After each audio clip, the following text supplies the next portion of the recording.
So I'm sitting in a parking lot waiting to pick up Tristan from work at a school. And there's a, like a cop like a parking lot cop or whatever, but he was like a cop. Yeah. And I have my windows open and I'm telling someone because they just discovered the story or whatever. So I'm like enthusiastically telling the story of like, and then they found the knife and then, so I'm doing this or whatever. And I eventually become aware that this cop is hovering around me. Yeah. And I realize, he thinks I'm talking about a story that he needs to pay attention to. So I was like, okay, so say the word OJ. Like, so in my head, I'm trying to still tell the enthusiastic story. And I'm like, so here is the fucking murder weapon from OJ Simpson's house. Like, I end up having to say, like, OJ Simpson's house. And so the cop end up, like, shrugging and walking away.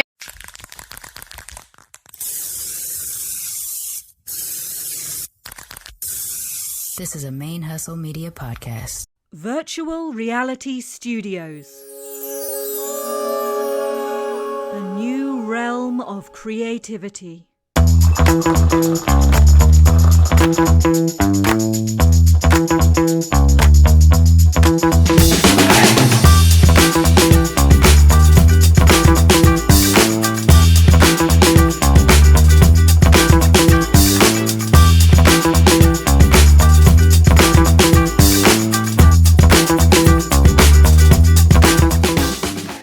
Good morrow and welcome to Matcha Masala and Murder, most foul. We are two co-hosts, both alike in dignity, on fair internets where we lay our scene. From ancient murders to modern criminality, where tales of intrigue make our hearts unclean. From the depths of our respective lands, a transatlantic bond takes its flight as we dig into cases hand in hand with matcha and masala fueling our insight. The fearful tales of murder and deceit echoing across the airwaves with each breath. As we sip our tea, our hearts skip a beat in this podcast of life and death.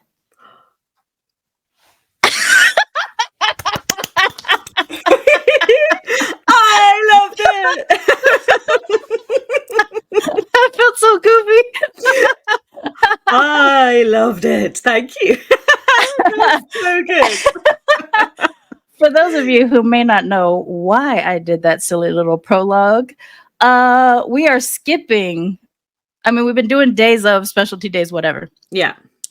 And for this air date, that is April 19th, we're skipping April 19th and jumping straight to April 23rd, which is Talk Like Shakespeare Day. Yeah. So lend us thine ears as we tell our tales in Billy Shakes style. I've since I've been 13, I've memorized the Romeo and Juliet prologue. I run around the house saying it all the time. I drive people crazy with it. So when we decided we were going to do Talk Like Shakespeare Day, I was like, I got to work on a prologue. Yes. So. Oh, I love it so much. And because I didn't know what was about to happen, all I knew right at the last minute, I was told that it was something akin to when it was our Christmas episode. And yes. I busted out a little rhyme for us to celebrate the festive Yuletide. So this was amazing. And I love it because when I did that, I was like, oh God, is this too far? Have I pushed it too? Is this the point where Sharmane finally goes, yeah, no, this was cute and all, but I think you've taken it too far. So luckily, we're both nerds and we have showed our nerdiness. Yeah. I ever since you did that, I always felt like there's no way I can come close. Like I'm never gonna be. I'm not gonna come as close. So yeah, like I think I texted you. I'm gonna go ham on this. Yes. And but little did I know quite how hammy. I loved it. It was the full ham. It was amazing.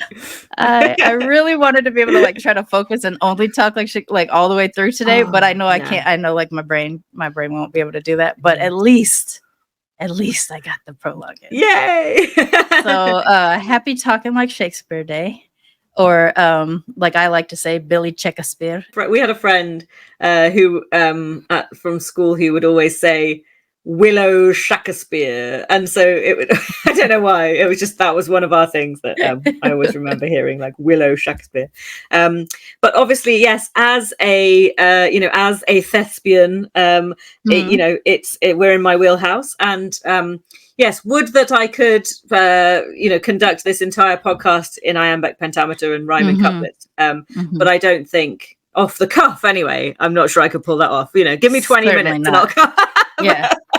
but off the cuff, maybe not. I'll hit you with the occasional me thanks, but Exactly. yeah, I can't. Yeah. I don't think I can hold it for very long. So but I love it. we are going to just, it is officially my turn to tell us a tale, and that tale is in fact related to this day at hand. But Nice. I also just felt it was a good opportunity for us to just, throw out any Shakespeare shit we've got, basically. Right. Because it's something that we both enjoy. We did establish early on that we both liked the Billy Shakes. Also, you dropped a bomb on one of our episodes that you had Dave, your Yes, just Dave. family's skull, just chilling in the house. Yeah. Alas, poor Dave. We hardly knew. I have thought about Dave so often. Does Dave still exist? Well, so but this is an interesting question, because we are currently in the middle, in my family, of a little bit of turmoil and upheaval, whereby, because my mum died a couple of years ago, we and my dad is now changing his circumstances, and he's going to move in with family, so he's not on his own so much, and so we have been going through a lot of things, and I was half wondering whether, as we were sorting through things, we might come across Dave, but I think he might be gone. Oh man! So I haven't completely given up the ghost yet, because there are still many rooms under. There's still a chance that Dave surfaces. But so I mean, if he did, imagine how good that would be. Oh gosh, we could literally have Dave on the podcast just here. That would be so good. Do you remember how Dave got his name? Because he just used to sit on the windowsill in the dining room, and we would just be like, "That's just Dave." So that's how I said it, isn't it? He just said, "Yeah, just Dave." Just Dave.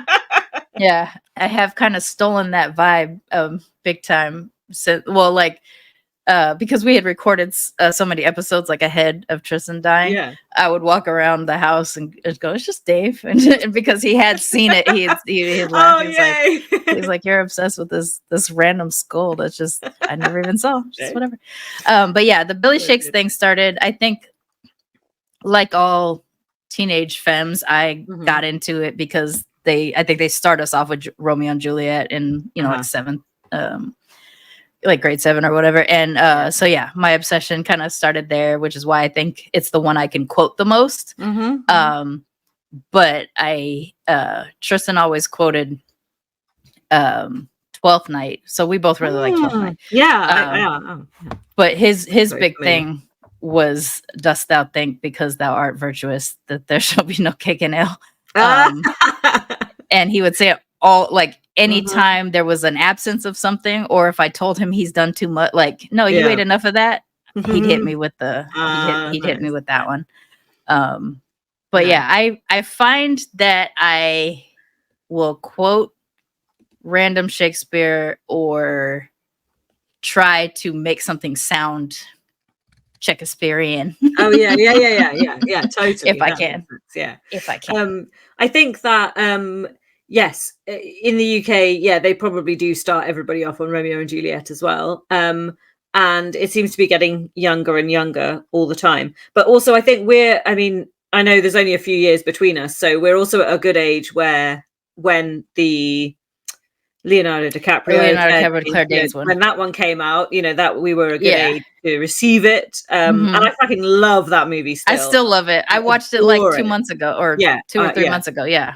And so, which is funny, because although, as we said, I didn't know you were doing a prologue to this, and when I start my story, I because it's obviously like a news story, in my head I was imagining how they do the prologue in that, where she's the two households and she's the news. Oh yeah, like she's the newscaster delivering it, and I was like, oh, that's so good. So in a way, we had the same thought, which is so we kind of had the same vibe. there's a brilliant somebody has done a really good WordPress on their kind of blog, which is basically someone has gone through and done a body count for every Shakespeare play.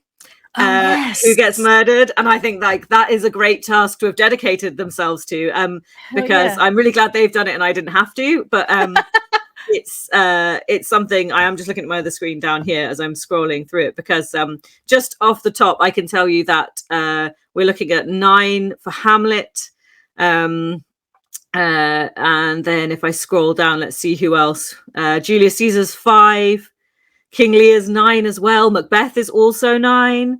Othello 5. Richard II 8. Whoa, Richard III's got 11 though. So, and Romeo and Juliet is 6. And wait, I think we have a winner. Titus Andronicus comes in at a whopping 13. Yeah. So that, yeah, I mean, to be fair, that makes sense. If you had to play, that kind of makes sense. I guess for some reason I'm surprised that Julius Caesar is so low. Yeah, that doesn't seem as high as you might expect. So just off the top, anyway, I'll put a link to that if anybody else wants to get into and it's really good because they have actually listed who they are and everything. So nice. I appreciate that, and their causes of death. So that is good. Now, another thing that I have to say before we get into any stories, though, is that I was telling you that I found another brilliant thing, which is an article, and the title is, "Was Shakespeare the father of true crime dramas?" Oh. And the answer is quite possibly, apparently. Probably, yeah. So this is an article which we will put a link to by a guy called Joe Goya from 2020. So I want to give him full credit for this concept. And I hadn't thought of this. I didn't know anything about this, but I just think it's really apt for us to share this kind of chat on our show. So there is a play that, because before Shakespeare was Shakespeare, for anybody, just a bit of the background, he had been writing plays for a while, and there were a lot of plays that were written by sort of several people in conjunction with each other, and they were credited to nobody in particular, and they were just put on and probably just anonymous. And Shakespeare is known to have written under different names at different times. And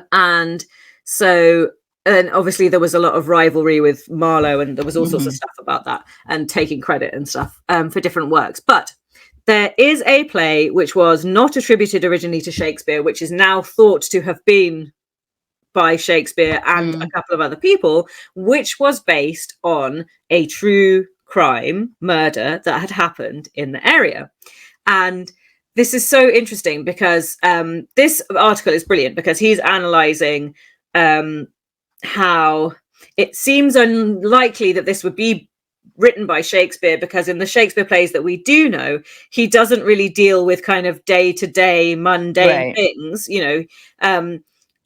whereas this is it's almost like a kitchen sink kind of gritty true life story that is being told in this play, which seems unusual from what we know of how Shakespeare tells his stories. So even though there is murder and intrigue and deception in his plays, it's on a much grander scale, than it is if it was just a local, not rich, not exciting person who happens to get bumped off, But as we know, that's what happens to most of the people who get murdered are not famous kings of any European countries.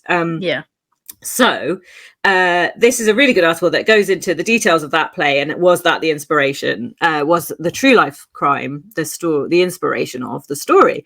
And I think that's really, really interesting, because if Shakespeare invented true crime, then I'm very happy to be on the modern end of telling true crime stories, and for us to be connected by a little thread all the way back. One more thing, yeah. I mean, it kind of makes sense too, because like even if you account for his, more grander scale, they are about murder. They are about, they are about intrigue and stuff like that. Yeah. And since it's something that we're introduced to at such a young age in terms of literature, you can at least, if not blame him for the creation of it, you can at least blame him for the sustained interest that so many of us end up having in true crime, since we've been introduced to him at most of us at such a young age. Yeah. So we're just kind of like almost trained for the interest. Yeah, in true that's crime. true. He just makes them really, really fancy instead of boring old ones. So one of the things is that Christopher Marlowe, also known as Kit Marlowe, was a drunken, brawling kind of guy. So he would be, you could find him in a tavern having drunken arguments with all sorts of people all the time. But he was actually in 1593. I'm just checking my dates. He had an argument with someone over the bill, and it became a dagger fight, and it ended when Christopher Marlowe was stabbed in the right eye, and he died instantly. And basically, before that, he is possibly also one of the authors of the play that we're talking about. So it was a true tale of a wife plotting her husband's murder. It was a total departure from the classical tradition of telling plays telling violent fates of tragic heroes, and a new genre of storytelling for a new society. So was it the first true crime drama?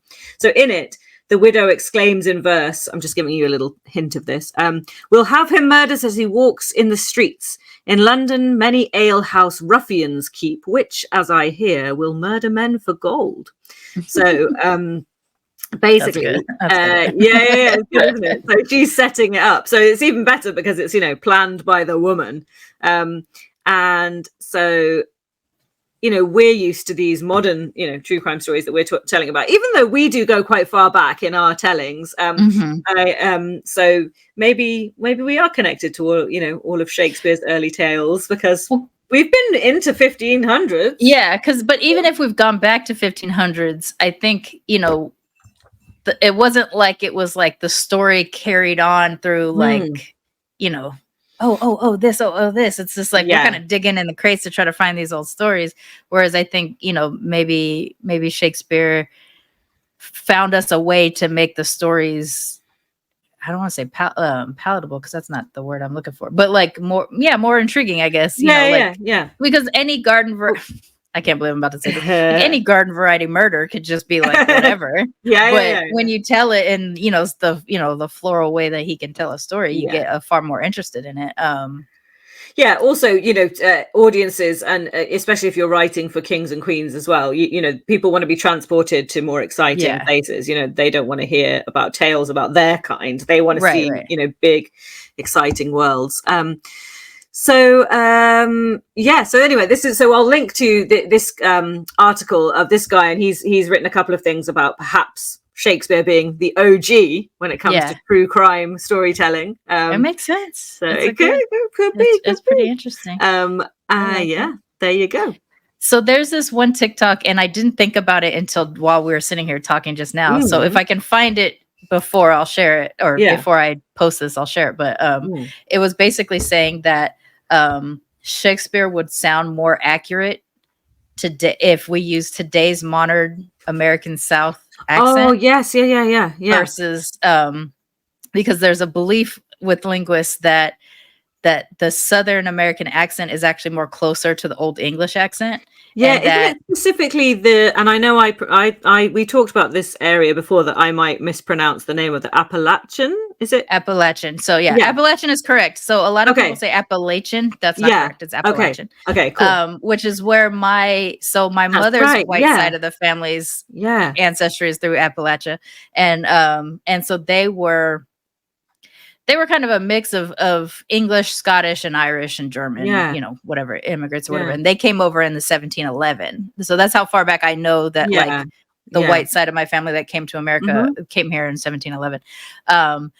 So basically they feel like once people got here, the accent was cut, like severed in a way. And so it almost crystallized here. And especially because that's quite an isolated. There are quite isolated communities in that area, aren't they? Because it's mountainous and stuff like that. So you stay in these small things, and so the accent would be closer to what it would have been way back when, and what the current and mind you, there's 11 billion different English accents, but depending on what region you're in, that the current, I guess, queens or whatever. Well, when you go for a classical drama school training at an historic institution, as I did, we spend a lot of time being told how to speak Shakespeare correctly, how to deliver it in the Queen's received pronunciation, standard English.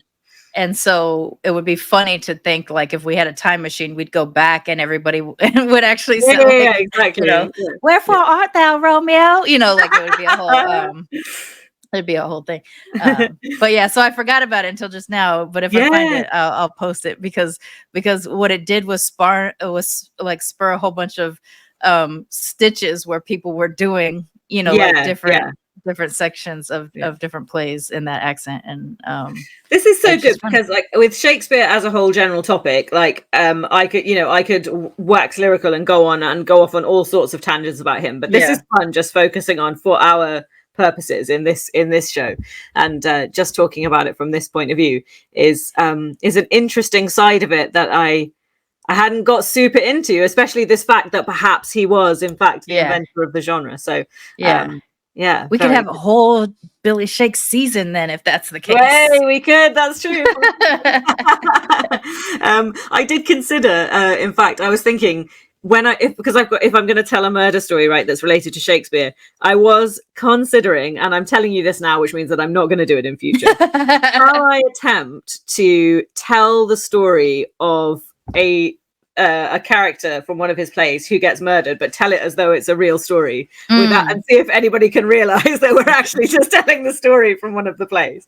But to be fair, he took a lot of real life inspiration. I mean, besides the ones that we know, like Richard III and Julius Caesar and all that kind of stuff or whatever.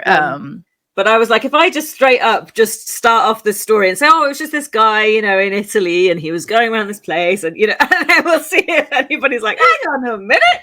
That would be interesting. I think that would be fun. But I haven't gone in that direction today. I've stuck to the true. The true crime. Well, I'm excited to hear whatever this Shakespeare related crime is. But before we do that, do we have a bit of mug chat? I'm working with Big Yellow today. Big Yellow. You were making me a cup of tea in my house, and you said, "Do you want to request a mug, or what kind of mug?" I would say Big Yellow, and this is the one that would be brought to me. Sorry, I've got really glary lights today. Yeah. It's big and it's yellow, and that's how it gets its name. It's not that's how it gets its name. Hard thinking there. Real calculated. It is from a company called Brew Tea Company, like Brew Tea Co., which they do some nice loose leaf teas and stuff. And they've got some innovative kind of loose leaf teapot designs, which are pretty cool. And this is just a nice one. It's it's a good kind of one. Bottom. I like it. Yeah, I like it. Bottom. Who doesn't? And that is that's my mug chat for today. What do you want? I'm disappointed I don't have a Shakespeare themed mug. I didn't realize I didn't. So I just went with the fisticup today, which is a brass knuckle stuck to a mug. This is my second fisticup. I used to have a white one, but it was one of the ones that Tristan made me get rid of when I had to reduce my mug count, and that used to be the one I'd take to work. So every time they saw me at work, and I'm HR too, like I used to work in HR. And people would be like, "Isn't that kind of a violent mug for you to be taking to work?" And I'd be like, "I just want to take set an expectation." But when I got here, and this one is actually like the brass knuckle part is like quite a bit thicker than the one that I used to have. So what I like about it is that no matter what hand I hold it in, I can put all four fingers in and really hold on to my mug well. But this is my fun fact, in the UK we would call that a knuckle duster instead of knuckle duster. Okay. And we just call what I hate about them being called brass knuckles in the States, now that I know that they're called knuckle dusters, that's what I'm going to call them. I mean, I think I knew that was a term for them, but not one that we use, is that they're not always fucking brass. That's the thing. I mean, maybe they originally always were, or I don't know. Maybe it was the best metal for it in the old days, but I've seen a bunch of brass knuckles. I've seen brass knuckles in my days, and they weren't all brass. So exactly. Knuckle duster. There we go. I like it. Yeah. I like it. And then I don't know where this is from, but my friend got me this shirt. It's a t-shirt, and it's a little tea bag, and it's hella cute. I love So, it. I'm gonna share that. Since we're a tea show, might as well. Absolutely. Might as well. Oh, and I will see if I can tell us the etymology of the term knuckle duster, just because, you know, every day is a Might as school well. day when you're friends with me. Every day's a school day. So what have I got? Where did the term knuckle duster come from? I'm going to have to do some deep diving on this, and I'll get back to you. Okay, stay tuned, everybody, for yeah, everyone will be on the edge of their seats for that one, Rhia. Well, because there's also terms like dust up, talking about a fight. Yeah, so, yeah, like, maybe that's there's true. something, some connection there or Indeed. whatever. But yeah, so are we ready to? Yes, I'm ready. Are you ready? I am waiting with bated breath.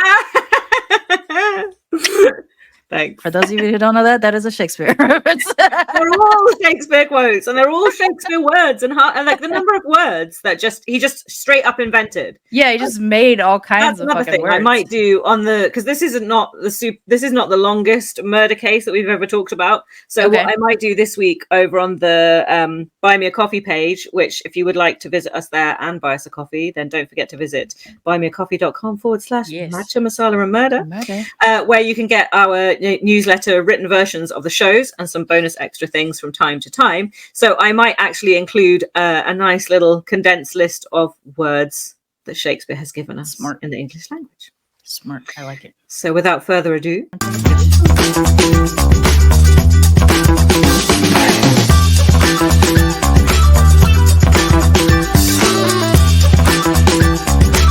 shall I be mother? Big news just in. The headline reads, murder charges against William Shakespeare have been overturned. For now. For now. This is a comedy of errors, except that it is not so funny. Just a lot of shit goes wrong.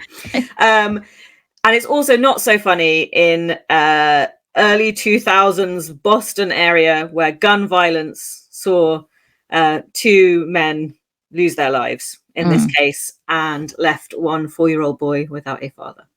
So the level of tragedy here certainly befits the bard, but it is not a question of actual William Shakespeare, the playwright, being accused of murder. It is, in fact, the actual story of William Omari Shakespeare, a Boston native, 36, who was accused of murder. So I think I've heard of this just because of his name being William Shakespeare, but I don't know the story.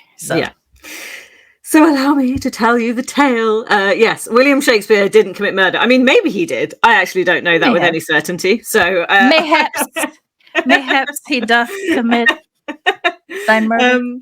So we're going back to 2016. So this is pretty modern for us, but given the topic and what we're dealing with, I decided to go for it. 2016 in the Boston area. I mean, I could give you details of where, but I'm afraid because I'm not an American and I'm not a Bostonian, it didn't mean much to me. So I'm just going to go with Boston for our international listeners, because we all know where that is. So on the 14th of June, at 12:40 p.m., Marcus Hall was shot dead. His 4-year-old son was inside the barbershop when it happened. He was out back in the alley behind. What was heard was a shouting match between 2 individuals and 2 gunshots. And there were no witnesses to the actual murder. Well, there were no witnesses that were found or came forward. Let me put it that way.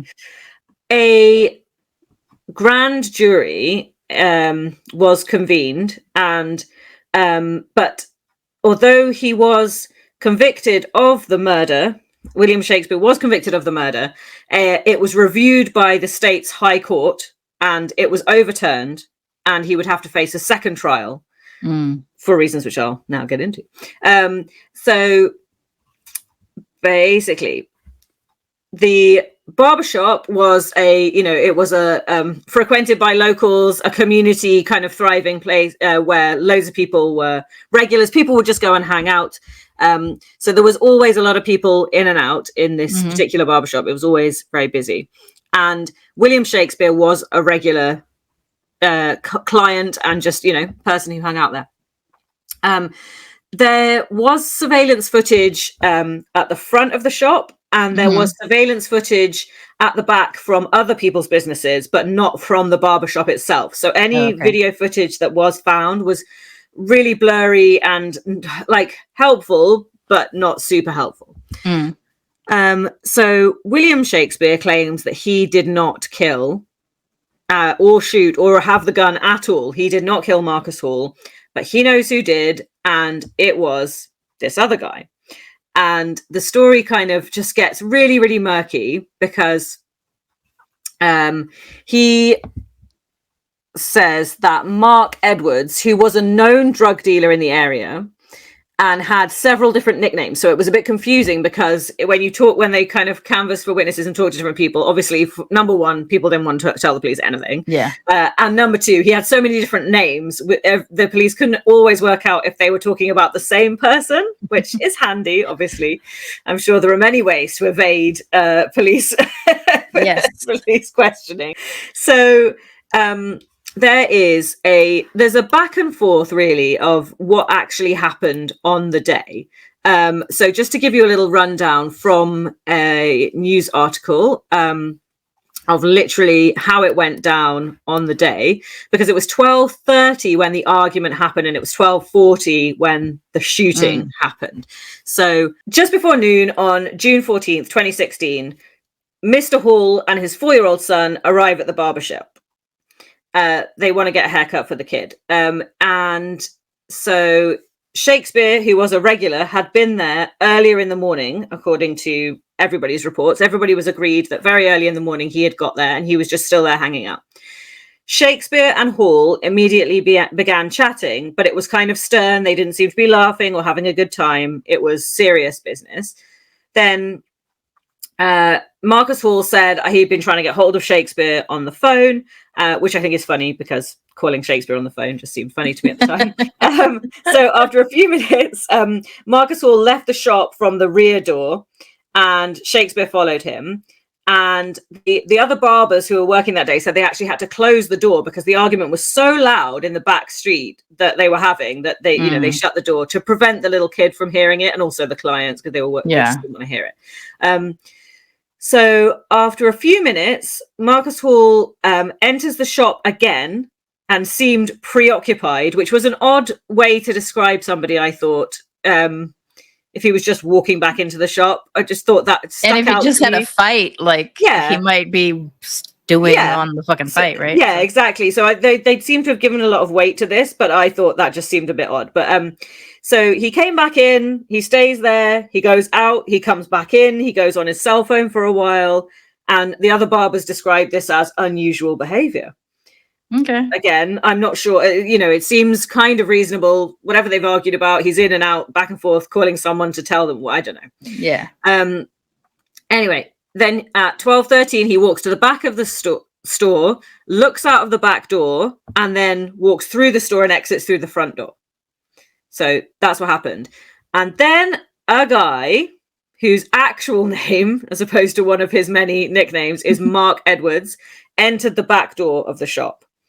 Is that 2 marks or 3 marks? We've got a Marcus and a Mark. Okay.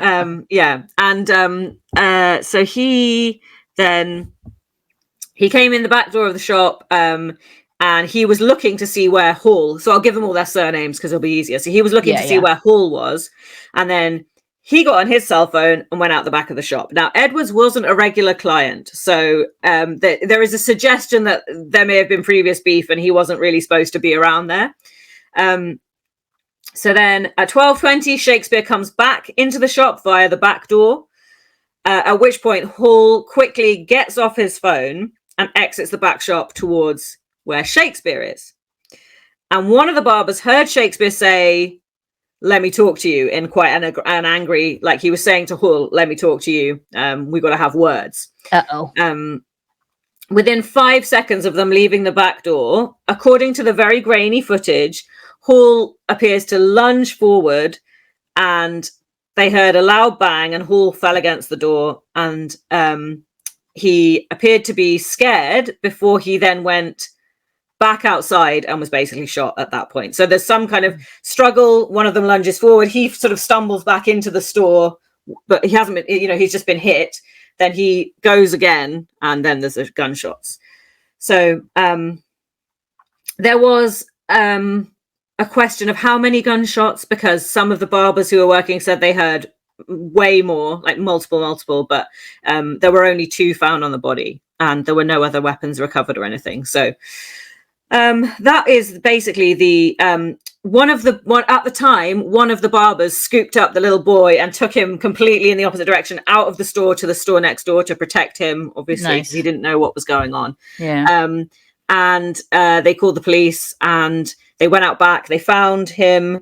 They tried to tilt his head back because he was choking, because there was a lot of blood.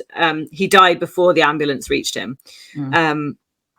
So that the police then tried to track Shakespeare's car, which again just seems like a weird thing to say.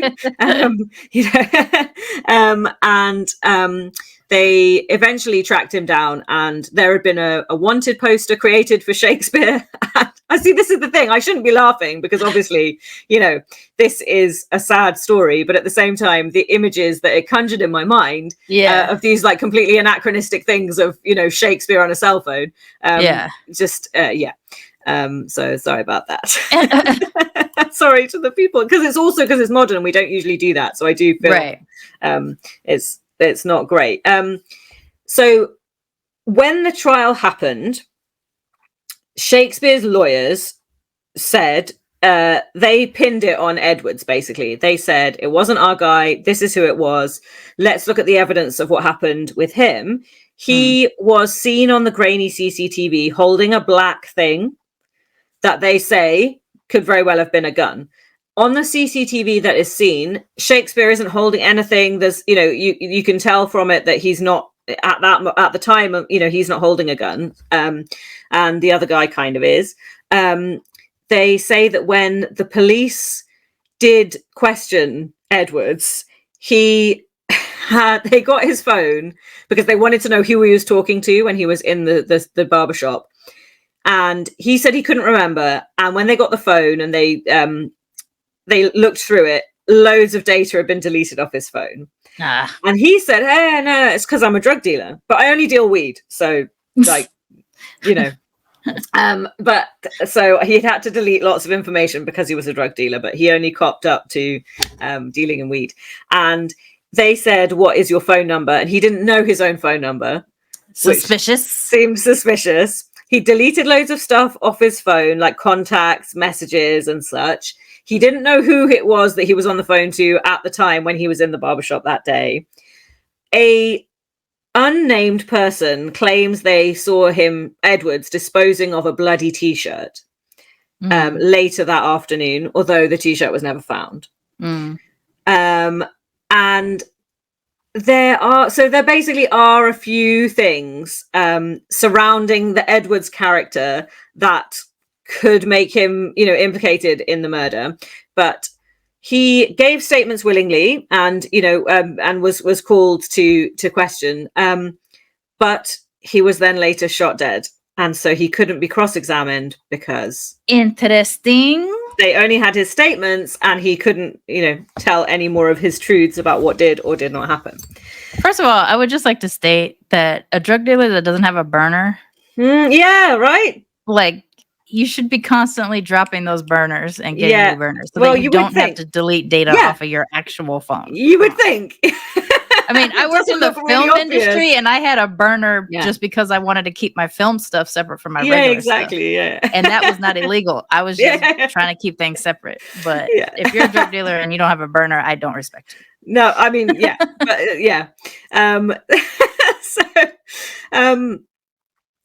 so the murder happens in 2016 and Mark Edwards is killed in 2017. So at that point, he has given his statements to the police. He has been questioned, but he now can't appear in trial and be cross-examined. William Shakespeare's lawyers are presenting that this is highly plausible, that in fact it was Edwards who committed the murder and not Shakespeare at all. The original judge said, because he's not here to be cross-examined, we're not going to bring his statement into evidence because it's classified as hearsay. And because we can't cross-examine him and question him about it, it's hearsay, so it's inadmissible. Makes sense. And William Shakespeare gets convicted of the murder. And then they appeal and say, we weren't allowed to introduce this evidence and that's unreasonable. And but at that point, the High Court produced a 66-page document stating that they should have allowed the statements and the interview footage of Edwards in the trial. And it was wrong to not do that. So the 66-page document does say that the prosecutors had more than sufficient evidence to suggest that William Shakespeare did commit this murder. However, the inclusion of the Edwards interview would have thrown reasonable doubt as far as the jury is concerned. Fair. Okay. So that's why they're saying it has to be included. And now, as of 2023, we have to have a retrial, and this evidence will have to be included. And we still don't know whether William Shakespeare is in fact guilty of murder to this day yet, because it is ongoing. Interesting. And that is literally the story I have for you today, which isn't a very long one. But it is, I mean, I couldn't not. Yeah, I mean, if there's opportunity to talk about William Shakespeare on Shakespeare Day. Today was the day, right? Today was the day. So the thing about the hearsay thing is interesting to me if they had the video interview. Because yes, you can't interrogate it further, but you at least have the video to allow the jury to decide for themselves if they're perceiving a liar or not, which is obviously individual. Everybody could have a different stance on that. Yeah. But it does seem weird that they didn't allow it to be entered, given that they had video. Yeah. Interview. The video, so they've got video surveillance footage which puts him at the scene with something in his hand at the time. He also when he was first questioned, this is important, when he was first questioned and they asked him what time he was at the shop, he said he was there between 9 and 9:30. The surveillance footage proved that he was actually there at like 12:30, 12:31, which was the time of the murder. So he'd already lied about what time he was there, which doesn't help his case, right? Doesn't help you, yeah. So there are obviously loads of things pointing towards him. Doesn't mean he did it. It's just convenient but it is enough to presumably throw. So obviously, we don't know all the ins and outs. It's casting doubt. Yeah, sure.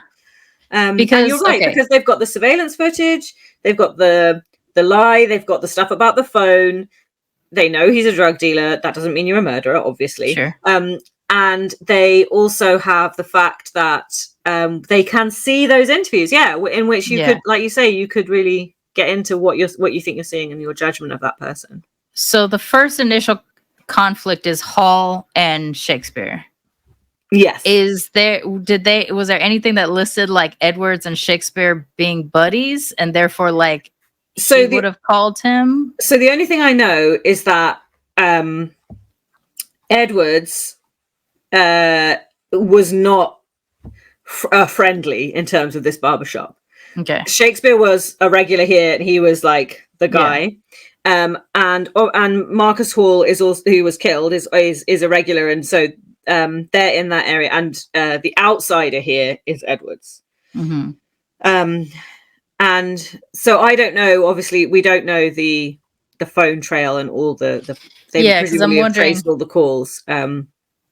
Because if it's Hall and Edwards that were on the phone together, it would be, oops, I accidentally killed Hall and not Shakespeare. Or was it Shakespeare and Edwards that were buddies, and there he was like, homie, this guy is getting, he's here. Take care of this.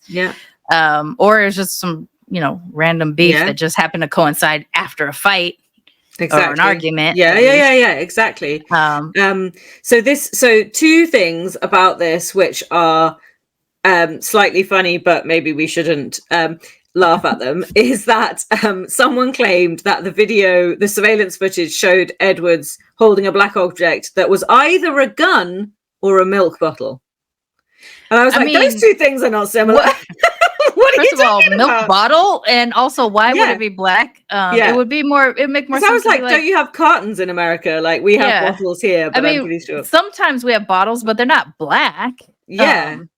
So that so those two things, I was like, those aren't the same. But why would you make that leap? Like, it would make more Yeah. sense to be like, it could have been his phone. Yes, right? Like, that would exactly, make right? Yeah. more sense than a milk Yeah. bottle. That's interesting. And the other thing that I really have to say, because it's us, the name of the barbershop, and they do sometimes have very good names.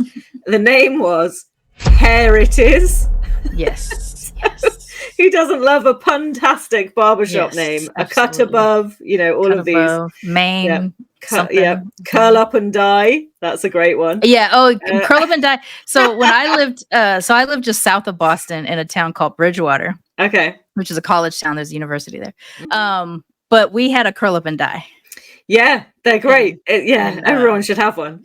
Yeah. So fun fact about Sharmane, part of the reason why my name is spelt the way that it is because my mom, who had me when she was 15, wanted to be a hairstylist. And so she liked the name Sharmane. She heard it in a movie when she was younger.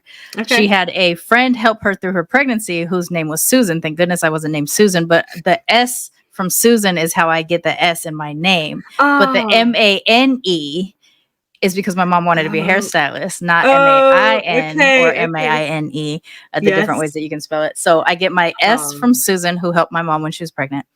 I get Mane, M-A-N-E, because my mom was interested in hair.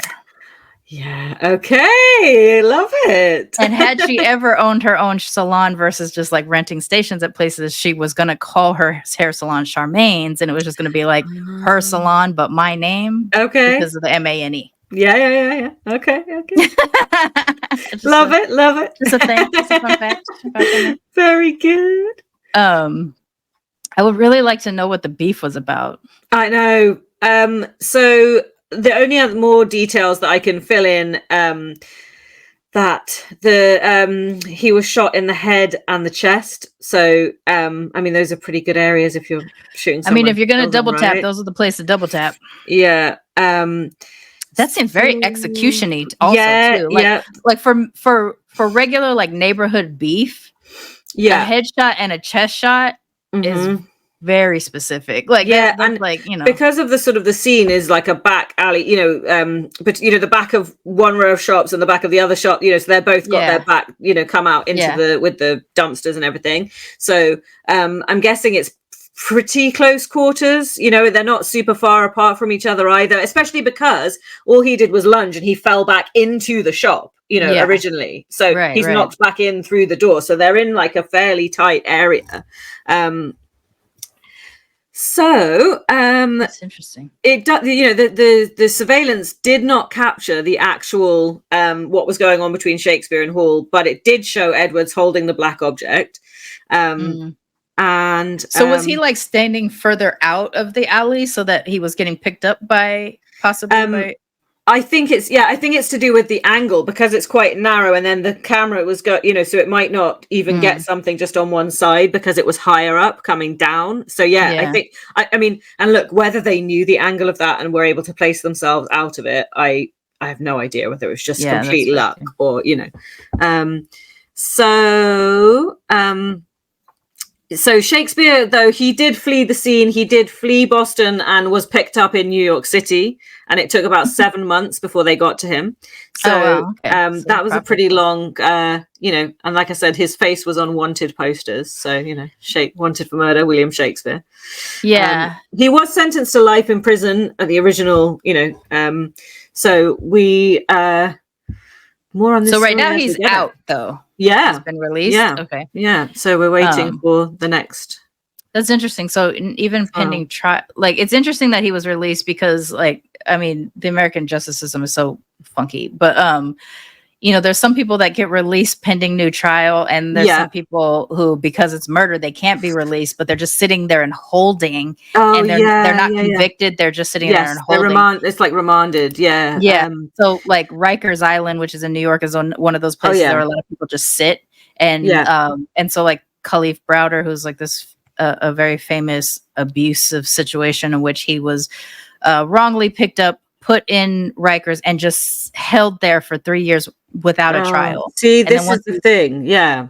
once he finally was released, Yeah. life was very difficult. He became an advocate for stuff like this, and then he eventually committed suicide because he couldn't deal with the abuse he received in Rikers. So it's interesting that he that Shakespeare would be up for murder, released or vacated, having his conviction vacated, but because he's still the one that's up for, he's still the suspect. It's interesting that he's released on a murder thing, and that it's been this long and he hasn't been. So the thing is, he could probably go his whole life and they may never go back into trial, because it's the other thing about the American justice system. It moves as slow as it wants to. So someone could decide, no, we're going to finish this and it's going to happen now, or they just kind of goes and then they won't deal with it and he'll just live his life. That's crazy though to me. Oh god. So we know that Edwards has priors and Shakespeare doesn't have any prior convictions or charges against him. It might seem a little extreme to go from, nothing straight to murder. That usually seems unlikely, doesn't it? The other charge that he was up on was like illegal possession of the firearm. Okay. And so his lawyers were saying, though, that all the charges have to be thrown out. If if the murder one is thrown out, then the other one has to be as well, obviously, because if he didn't have the gun, he can't be Did they find the gun? Did they? That I actually don't know. I'm sorry, because that's the other part, is that if they can't link the gun to him, which, if it's an illegal gun, would be difficult, but at least their fingerprints and stuff like that. But since they didn't find him for 7 months, that means they didn't get to do a swab on him to see if he shot a gun. Residue, But even the swabs are very problematic because it just takes one little bit of residue to fly near you, which can happen in a pretty large area. So exactly. I think there's something like that with the Jill Dando case, where he just had like a particle of gun residue on his coat, and it could be like, that could literally have just been contamination. Yes. And it doesn't necessarily even link him directly to a specific gun, because gunpowder, right? So that's kind of interesting. I actually just have to backtrack and tell you that he is in custody still. Because, he is? Okay. This is so frustrating. I'm really sorry, that sounds pretty unprofessional to have said that and then taken it back, because there were two different versions. Sorry. So there's also like in one place where they had said that he was out pending the second trial, but I've just corroborated two sources. There's also things too where like they could be released and then someone is like, wait a second, and things. So like with in the Adnan case, when his conviction was vacated, they didn't release him, so he still had to stay in there for another couple years while they pended the additional trial, which didn't end up happening because the new AD in that area was like, this is ridiculous, we're gonna release him, and so he eventually was released. But now there's still people trying to fight to get him convicted again, which is insane given the evidence, but whatever. So I guess it also depends on the state. Some states are more lenient, and even though Massachusetts, I don't believe, has the death penalty, I think they would, this would be the kind of case. Are you familiar with Alford pleas? No. So I don't know if this is something that even the UK has a version of, but what in the US we have something called an Alford plea, which is usually offered to people if like the prosecution doesn't feel like they can fully convict you, or the defense is worried that they won't be able to get off. So you'll accept. What you're doing is, I'm accepting that there is enough evidence available to convict me of this crime. I'm not claiming guilt. I'm just telling you that I acknowledge that you have enough evidence. And so if you're offered an Alford plea, you can usually get out of prison or like time served or something like that, like a lesser sentence. And so a lot of times, especially in these wrongful conviction type cases, they'll offer, especially if it gets public sentiment involved, they'll offer an Alford plea. So a version of that is the Memphis 3. They were given Alford pleas. They had spent years and years in prison. They were grown men by the time they were offered Alford pleas.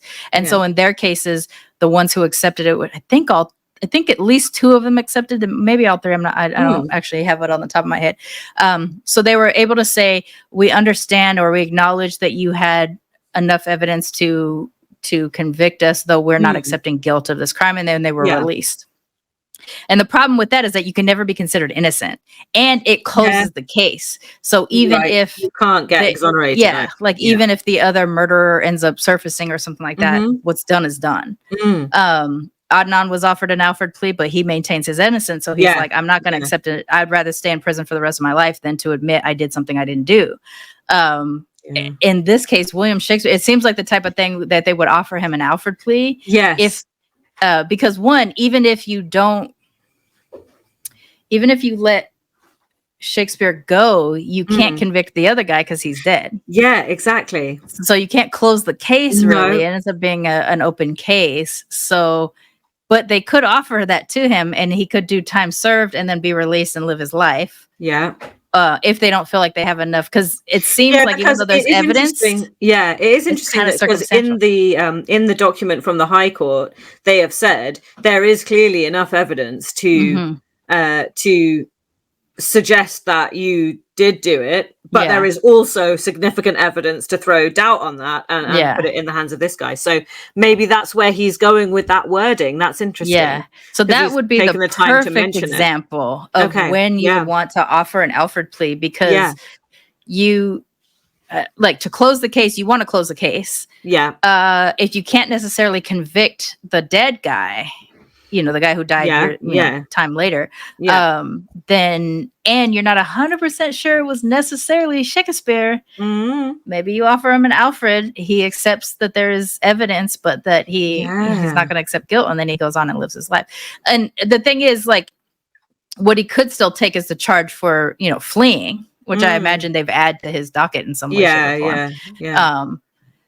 And, it feels I know people like this. Sorry, what was the name? Is it Alfred? Like the Alfred? Name? Yeah. Alfred, okay. Yeah. So this feels to me like the sort of thing, and it's interesting that we were talking, in the Adnan case, because it does feel like the kind of way that the legal system would present it to someone who was perhaps from a marginalized community or an immigrant community, and they would be like, hey, look, there's this really great offer that, you're still not, we're totally admitting that maybe you didn't, but there's all this evidence, and if you just sign here, then it'll all be okay. It definitely sounds like one of those things that they would really try and push onto someone who perhaps didn't quite understand the significant implications of agreeing to it.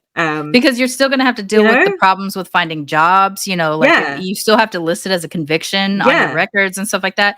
And short of someone really understanding the judicial system, where they was like, well, yes, I technically was convicted of this, but I was released on an Alfred plea. Like, if you're not like obsessed with true crime and stuff like that, you don't know about it. You're just like, I can't get, let's fucking murder. Like, you don't.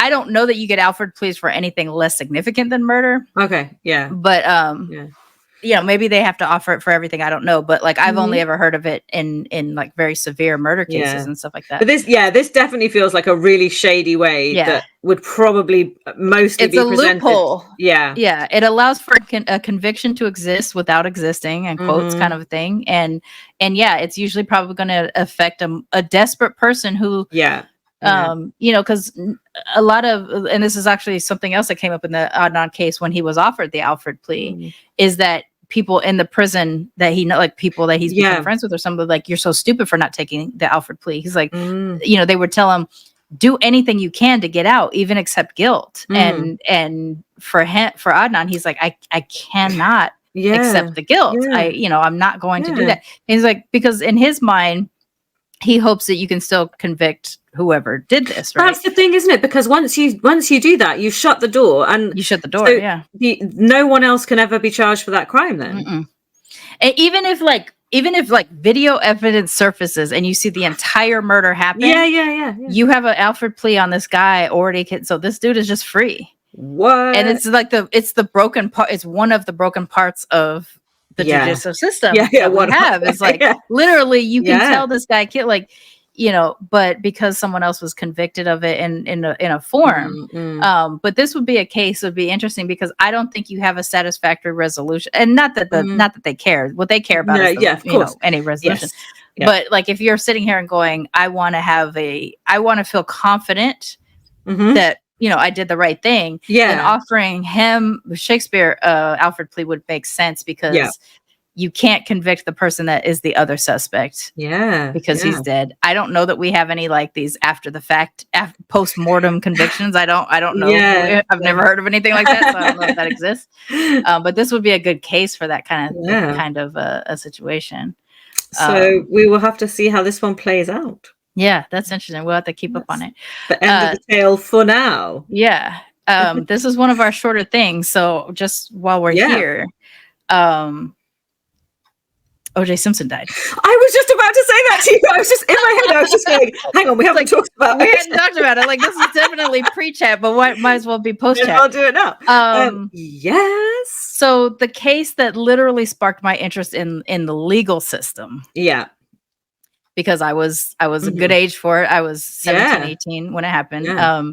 My aunt and I watched as much of the trial as we could, whenever I got home from school. Yeah. She also bought us 2 radios from a store called Radio Shack that no longer really exists very many places anymore.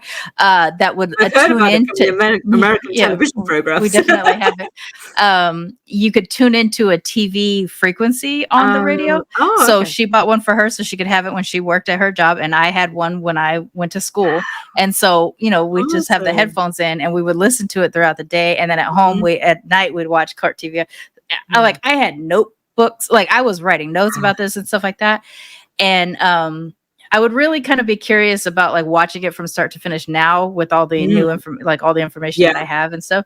But this, I wanted to go into law because of this case, because I was like, you have to find a way to be able to convict guilty people, and stuff like that. Like it was really stressful to me that to me, even at that age, seemed so clear he was guilty of it.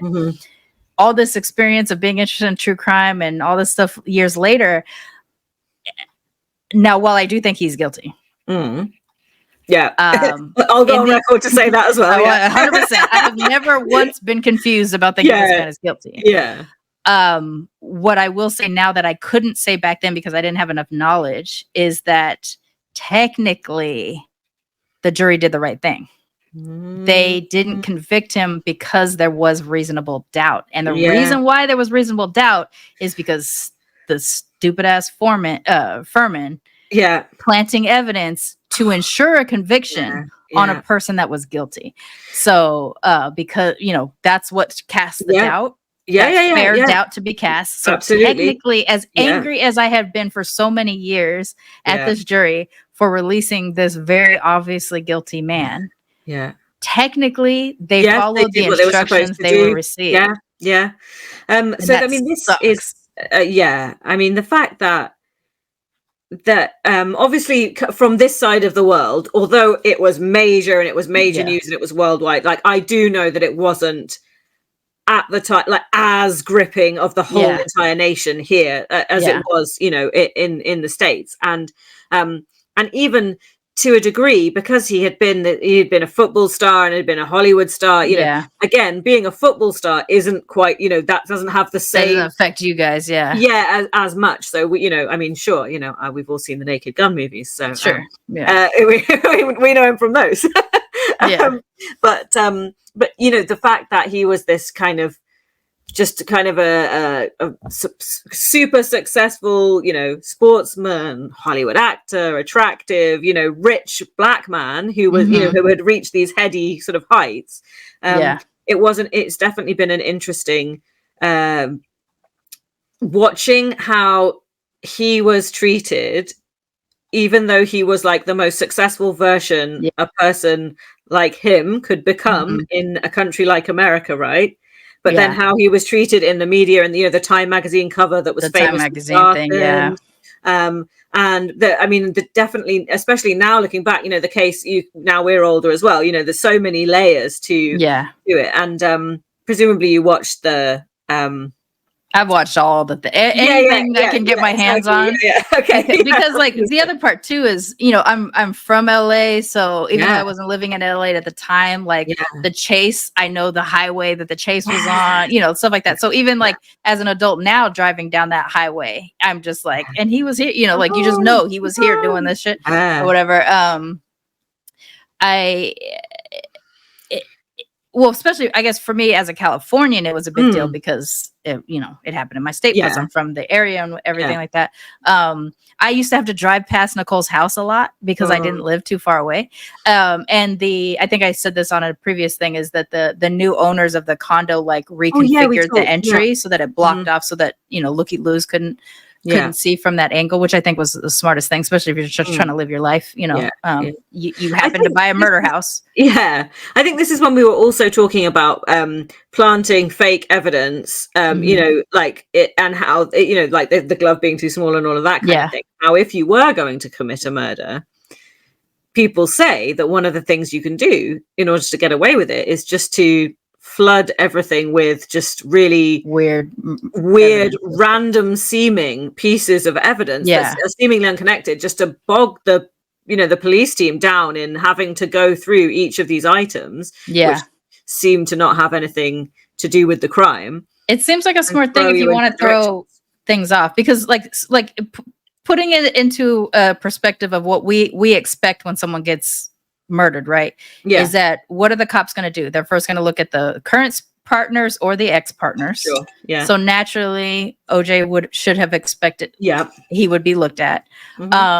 Additionally to that, they have domestic violence records because of their situation. So obviously you're gonna be looked at. So if he was smart enough to, like pass doubt in that kind of way, that would have been, smart for him. There's a scene in the first Black Panther movie where I was gonna say Schmeagol. Andy Serkis? Andy Serkis. I can't think of his character's name, and it's so weird that South African guy. Yeah, I can't remember. It's just gone from my head, and I don't know why, because I'm a comic book person, but whatever. So like he tells the guy, "Go ahead, be free. Tell the tale," type of thing. And as the guy runs away, he shoots him to kill him. And Michael B. Jordan's character, Killmonger, says, like, why didn't you just kill him here with everybody else? And he's like, because it spreads out the crime scene. It makes us look like amateurs. He's thinking about, like, when it comes time for people to be looking at who did this, they'll not look at professionals, so they won't look at me. There were things that were, I want to say, in quotes, smart that he did to ensure that he was able to do the murder that he did. But then there was just, crazy things that if you've not killed before, you wouldn't know what to think about. And, boom, some shit went up. It just so happens that you lucked out that there was a racist who decided he was going to do what he was going to do. And, they should have never put him on the stand. The prosecution should have never put him on the stand if they knew he was going to take and maybe they didn't know, but how can you not anticipate that the defense is going to ask the question, did you plant evidence? For a person who's suspected of doing such things. And I've heard the interview from the woman who did the Mark Furman tapes. And and stuff like that. And I've heard her talk about it, about like, because she had to look him in the eye and everything like that. And she's like, this man actively did illegal things to ensure. And I think I remember her saying, like, to be fair, he felt certain that the people were guilty, but he was nervous they wouldn't get convicted. So he would do extra to make them secure conviction. But it's not your job, mate. You've done your job. Yeah. And also, even as a cop, you kind of want to be like, who are you to say I am responsible for the, like, yes, as an investigator, you're responsible for collecting enough evidence to do your best to get the conviction. But you can't account for so many things, like the jury, who's going to be the DA. Like, you're not going to be able to account for that kind of stuff. So, like, he basically is the reason why there was reasonable doubt and why the jury did do what they were set out to do. And, I think it's really interesting because I was thinking about this, obviously, when I heard the news. It struck me when we were talking about Renee and Andrew McRae and how that was Scotland's longest running missing persons case, Yeah. and that William got away with it for 46 years before he was actually convicted, and then obviously he died 5 months after he'd been in prison. But it struck me that it was so interesting when looking at his face as he was given his verdict, there was nothing, just no response. So he had lived his life out in the open and you know, and free with his awful wife, who was really pissed off with him still. But you know, he'd had those 46 years for him had been, although he'd been free and everything, he must have had a degree of like, you know, is today going to be the day? You know, are they going to find something? Whereas then thinking about OJ, because the trial had happened and that's what the conclusion to that trial was. In the years between then and when he passed away, when he died, what was his mindset like in all of those years, getting away with murder? It seems like, so I do actually have opinions on this because this is like the thing that I follow the most. So two things, right? Like he made the claim early on that he would stop at nothing for the rest of his life to try to find the real killers, right? And then he just spent so much time on the golf course. We're like, yo, bro, when are you going to start looking for the killers? And then, of course, you know, his life did take a spiral because he did end up in prison for 9 years. I think it was 9 years for the theft of his stuff that had been sold in auction that he wanted to reclaim. And I think two things. I think there might have been some relief in going to prison for anything, you know, to a degree. Yeah. And the reason why I feel this way is because of the book If I Did It, which was essentially his confession in hypothetical terms, in which everything about this book is grotesque because one, he creates a company under his daughter's middle names for the payments to go through, and the trustees of that company are the children, the O.J. Simpson children. And his claim was that he was wanting to make sure that they were set for life, you know, for however long that they were going to need money. But at the same time, you don't make a hypothetical confession unless there's, like, for me, it's the fame element, because every so often he would resurface to try to get famous again, but he always resurfaced in a Nicole and Ron killing kind of way. And this was one of those. But I think also he wanted to get things off his chest. And so I had audiobooked this back when it became released. It was really weird situation, but ultimately he was barred from being able to publish it because of how hurtful and harmful it was to the families of the deceased, including his own children. But he was filing bankruptcy because he was trying to get money and all this other kind of stuff, whatever. And ultimately the Goldmans were awarded the rights to the book, but with the caveat that they would have to pay down the debts that O.J. Simpson owed. And that included the payments that were supposed to go to the Goldmans and the Browns family. Because in the civil case, they were awarded a certain amount of money. He had never paid it. And every year that it was not unpaid, 10% was added. So when it was first done, I want to say it was like 19 million for the Goldmans and more for the Browns, but I don't remember what that amount was. But because the 10% added every year, by the time this book was about to be released, O.J. Simpson owed $38 million to the Goldmans alone. Wow. And so it was just sitting there as a debt uncollected. Yeah. So they were awarded by the courts. They were awarded the rights to the book with the caveat that they would have to publish the book and pay down his bankruptcy debts and the debts to the Browns, the Simpson children and themselves. So it's such a weird thing. And that's a really odd one, isn't it? Yeah. And they were conflicted emotionally about it and everything, but ultimately they went ahead and signed off on it or whatever. And so they had to pay their own debt, the debt that is owed to them through this thing that they did. Yeah. And so when they released it stating, "We believe this to be a confession," albeit under the guise of it being hypothetical. And the ghostwriter, who was the one who did the interviews with OJ, he says he believes it was a confession as well. He did the whole time. He also has a weird connection to the story because he lived diagonal across the street from.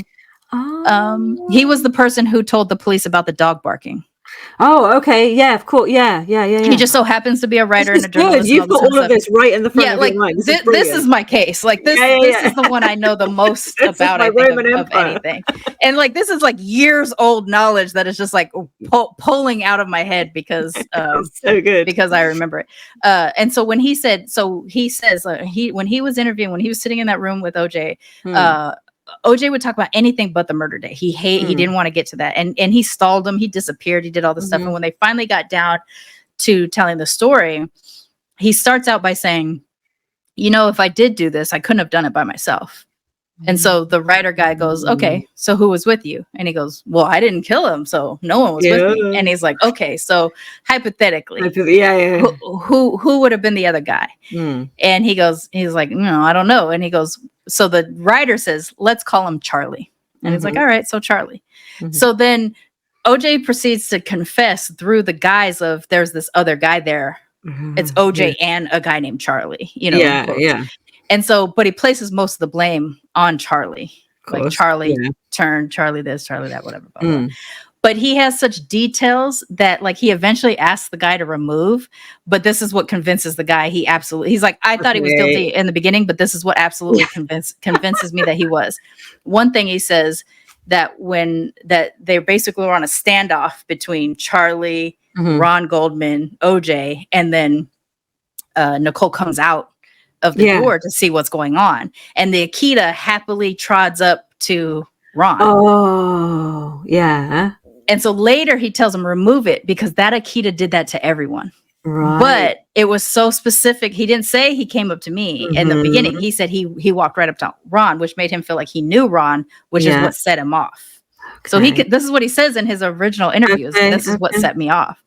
The other thing that got him as just a detail that you would only tell if you experienced it is that he said, you know, we're in this, you know, squaring off or whatever between Ron and him and Charlie. And he says, and Ron was into that karate shit. Like he did martial arts. That would have been a detail that eventually would have come out. So he could have planted it because he had been told that he was into martial arts. But if you're going to be like, he was into martial arts, he posted up into that karate shit. That's kind of a thing you say if you're like, you know, I hated this guy because I thought he was fucking my ex-wife and and he did that karate shit. Yeah. Those two things that the ghostwriter said, if anything would have convinced him, it was those details, because those are the kind of details that you would have only said if you would experience it. Because like me, if someone says, Sharmane, write a confession to the murder of Nicole Brown, I wouldn't have been able to come up with that. I know, exactly. Had that experience. And I've been like, oh, the dog was barking. I would have just said the dog was barking. I wouldn't have been able to say the dog trotted up and wagged its tail and So yeah, it's very interesting. So they put out the book and the cover says, if I did it, because that's what it had to be called, but they colored it in such a way that it looks like I did it. So I did it is in white, and the F is in red. So funny. I know. I love that. Isn't it? You know, so ultimately they were able to pay down their bankruptcy and debts and stuff like that. And it sucks because like they ultimately had to pay for the debt of the person who caused the problem that they were owed the money for. Okay. But you know, all this stuff. So I think OJ's walking around the world, feeling like he got away with it because ultimately he kind of did, but but every time he was out of money or every time he wasn't feeling famous enough, he would surface again. And he knows that it's just like that dude when we brought him up the other day, the guy who killed the French lady in Cork. Oh yeah, he surfaces every so often, and you know, like you're not famous because of you. You're famous because of your you being suspected of murder. Yeah. In OJ's case, he was aging out of the way in which people remembered him for what he accomplished, and were only remembering him for him getting away with murder, essentially. And so I think like he didn't. I think the only relief he probably had would have been going to prison for something unrelated, or writing that book and getting it kind of off his chest, even though he was angry about even doing the process of it at all, even coming close to doing it. But then he did a TV version of it, of a confession. Like he it was just so weird. So I feel like he wanted people to know he did it. And he wanted. Yeah, I think he I wanted see to him as confirm. a person who was plagued, definitely. Yeah. Yeah. I think he definitely wanted to confirm he did it, but not no. not Got it literally for say it. it. Yeah, Yeah. like something like that. I think there was that. So it's a weird feeling. You know, I won't lie. There have been times when you've heard certain people who've committed certain things died, and you're like, oh, good. Yeah. Now they're not out there hurting anybody. Mhm. I didn't feel one way or the other, which is I can't tell if it has to do with because it's 30 years or if it has to do with the fact that like because I just lost Tristan, death is a weird thing to me now. Yeah. And so when I looked at the phone, I go, oh shit, OJ Simpson died. And you know, I was here with my friend Shay, and she goes, I don't know how I feel about that. And I was like, I actually don't know how I feel about it either. You know, like that's so funny because we had the same response. So it was the same thing. It was like, oh, huh. It's just noted, he's dead. Yeah, you know, exactly. Because normally I would have a lot of follow-ups to like any, you know, somebody else. You know, I would have been like, oh, blah, blah, blah, blah. But I just kind of went, oh. If anything, it would have put into perspective is that literally it's 30 years since the murder. Yeah. I mean, shy a couple months, but still, 1994, 2024. Mm-hmm. I'm glad I don't have to see him surface with these random TikToks and shit like that all the time and stuff, you know, so there's that. But, you know, like I saw to talk about, you know, we were talking about the serpent, Charles, and watching him, you know, be interviewed and, you know, profiting.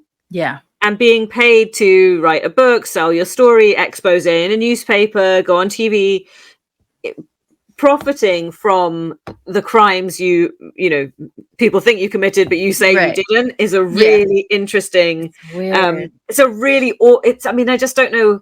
It does not sit well with me, is what it I'm doesn't, saying, you know. So that, I mean, and the way, whenever it was OJ, it was just so much more icky, you know, that there was those videos where he's at the casino and he's in the hotel room at the casino and he's just trying to still be this big kind of movie star cool guy with all his kind of entourage and but he's so much older and it's just everybody around him is being really sycophantic, but it just feels so pathetic, right? Yeah, exactly. Yeah, that's the right word. Yeah, because the thing is, prior to the murders, OJ had the 80s to be famous, right? And I mean, because he was already kind of viewed as old by the mid 90s when this happened, right? Like like we didn't need him to be. He had been retired long enough from football, and even though he was in the Naked Gun movies, he'd been retired long enough for people to view him as like the previous generation. Yeah, so he wasn't maintaining fame then. Yeah. So from then on to only be famous as his relation to this murder, wanting to recapture, like, you're not going to be at a Prince party anymore. You know, like it's not going to be the same thing that like those parties of all those celebrities from the 80s. You know, a lot of them had died early anyway and stuff like that. So like that time is past, guy. You know, like you need to move on.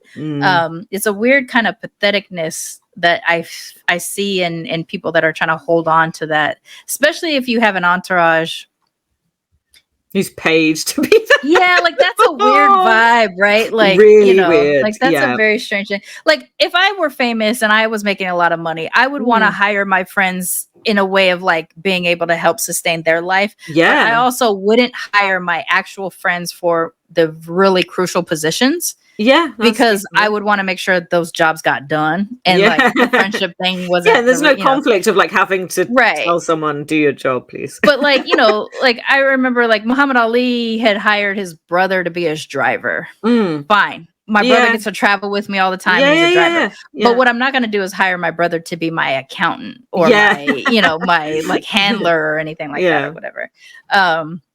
And so, like the sycophantedness of an entourage is very strange. And I've not been a member of an entourage before, but I've gotten benefits because of knowing people who are in positions and stuff like that. I've gone to certain parties that I would have never been able to go to on my own merit, you know, stuff like that. And even that, like, moment is very strange because when someone's like, oh, why are you here? Because I don't recognize you. So why are you at this party on the fucking roof of this Soho $1 million suite and stuff like that? And I'll be like, oh, I'm friends with so-and-so. I'm, like basically their plus one or whatever. And then all of a sudden it depends on their relation to the person that I know or that I'm with, of whether or not they're interested in me at all or of not. Course. Or whatever. Yeah, totally. And even that feels weird that I've had, moments like that. Yeah, definitely. So, industry parties are very strange. So for that to be like, I know I couldn't be in an entourage. I know that much. But like to be comfortable especially if like, I'm assuming some of them think he murdered her. Yeah. You know what I'm saying? Like it would be really hard to find people who like, because I think even people who said he was innocent, I don't think they necessarily believed he was innocent. They're just like, whatever. So it's very strange where he's concerned. And especially because like it's just been like a couple of weeks back where he was on a video claiming he wasn't in hospice. I didn't know he had cancer, but evidently he ended up dying of. And so he basically had to come out to be like, hospice? I haven't been at hospice, but he was overacting and overcompensating for it and things like that. So it's just like, in the end, I think he probably realized how pathetic he had become in kind of holding on or trying to capture to. I do have one funny kind of story that is not. It's me telling somebody on the phone about when they found the knife. Do you know about when they found the knife? Yeah. So the Rockingham estate that he lived on or whatever was being demolished, and in the time that it was being demolished, one of the demolishers found a buried knife in his yard, and it still had blood on it or a rusty looking element on it or whatever. And so rather than this guy turning it over to the police in a legal fashion, what he did was turn it over to a police officer friend of his who had been involved in the case. And that guy has the knife framed and mounted on his wall as like, and literally like with a brass or golden thing that says like the murder weapon, OJ Simpson or some shit like that. So I'm sitting in a parking lot waiting to pick up Tristan from work at a school. And there's a, like a cop that like a parking lot cop or whatever, but he was like a cop. Yeah. And I have my windows open and I'm telling someone because they just discovered the story or whatever. So I'm like enthusiastically telling the story of like, and then they found the knife and then, so I'm doing this or whatever. And I eventually become aware that this cop is hovering around me. Yeah. And I realize, he thinks I'm talking about a story that he needs to pay attention to. So I was like, okay, so say the word OJ. Like, so in my head, I'm trying to still tell the enthusiastic story. And I'm like, so here is the fucking murder weapon from OJ Simpson's house. Like, I end up having to say, like, OJ Simpson's house is sitting in possession of a police officer who didn't turn it in back to the police. He's just owning it. And so the cop ended up, like, shrugging and walking away. But, like, once I became, like, I was not aware of him at first. And then I become aware of him because he starts to, like, look like he's really going to come towards me. This is an occupational hazard for us because, if we get over here telling some of the stories that we're telling enthusiastically. Which is why it's probably safer for us to stay in the past because the more modern it is, it's a little bit dodgy. But this case has pretty much been like, this is one I can't really let go. I hold every time there's a new thing about it, I end up watching it. Obviously, totally. I've read or audiobooked any of the books that are related to it. And it's just one of those things that because I didn't end up going in the legal field, it always like, it's the one that sparked my interest in the first place and everything. So like I can really trace my interest in you always remember crime. Your first murder trial. You know what I'm saying? So, for this to have the conclusion, it was more like it just kind of went out with a, versus like a, spectacular, I did do it, like that kind of thing, didn't end up happening. I killed that bitch after all. Like, because there's just things that we can't accept as not being, like the fact that he nearly decapitated her, that's, the fact that there was some jealousy related to Ron and whether or not she ever was involved with Ron is besides the point. It's the fact that he was also murdered, and I think it is wrong place, wrong time for him, unfortunately, but it's just which is a thing. But we would have been remiss to not mention that. So right, can you imagine like I know, the biggest what? fucking trial of like my lifetime at Yeah, least yeah, that yeah. I was paid attention to. But by the if I was time just these like, guys listen to it, that's old news anyway. you know, yeah, I was like, that was a week ago. Move God. on with your life. Yeah, so it's pretty wild. So that's what we have, you know. That's what we got for y'all. Yeah.